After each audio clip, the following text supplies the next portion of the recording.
project is called Heron. It's quite a large-scaled project, and we started to think about natural habitats, which led us to kind of thinking about the coral reefs. And we took inspiration from that, trying to make a building that was as vibrant as something like a coral reef, which led to a really dynamic balcony that wraps around the entire project. It created shading for the building, it created dynamic expression, and the angles allowed people to have different vantage points and different views across the city. Minimizing the cladding materials would help from a sustainability standpoint, from a carbon standpoint, reduce the ingredients of the project to concrete structure and a glass enclosure. Those are really the kit of parts for the project.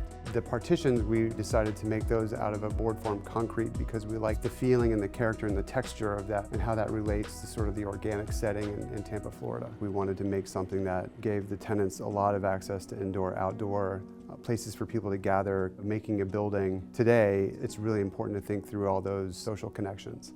The towers are on the edges, on the east and west edges of the project. The roof of the podium, it's all planted with wild grasses and sedum. It alleviates a lot of the heat island effect. It creates a moment of relief in this context.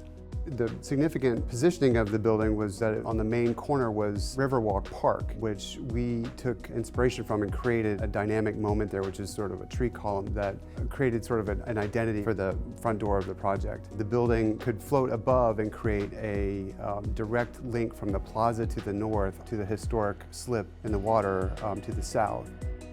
The real opportunity was to create a building that was worthy of Water Street Tampa, which is a wellness community and a significant piece of city planning. It's important to create these moments that allow cities to become pedestrian again. And I think that we really took that to heart. And along Water Street, we created a dynamic arrangement of restaurants and entry points that allow the building to engage in the context.